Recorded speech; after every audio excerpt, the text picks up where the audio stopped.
Hello there. In this video, we will test drive Samsung in our iPhone.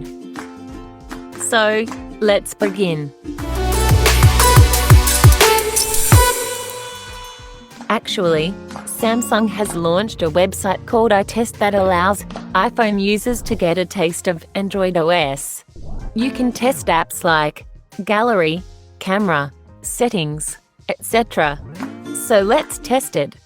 At first, open your desired browser in your iPhone. In search bar, type iTest.NZ and hit search.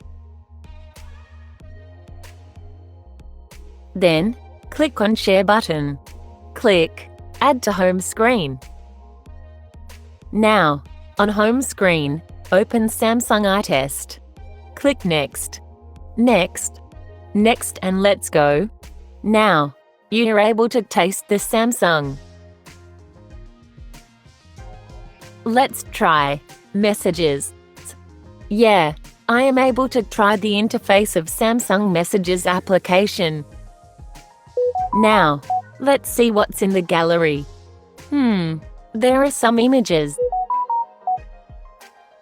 Let's check out Settings.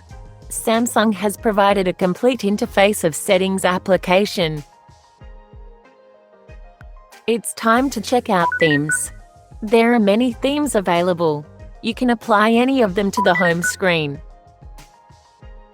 Here's also a Samsung Health. It is also a complete interface of health application. Like this, you can taste the Samsung OS in your iPhone. Give it a try. Thanks for watching. Like, share and subscribe to my channel.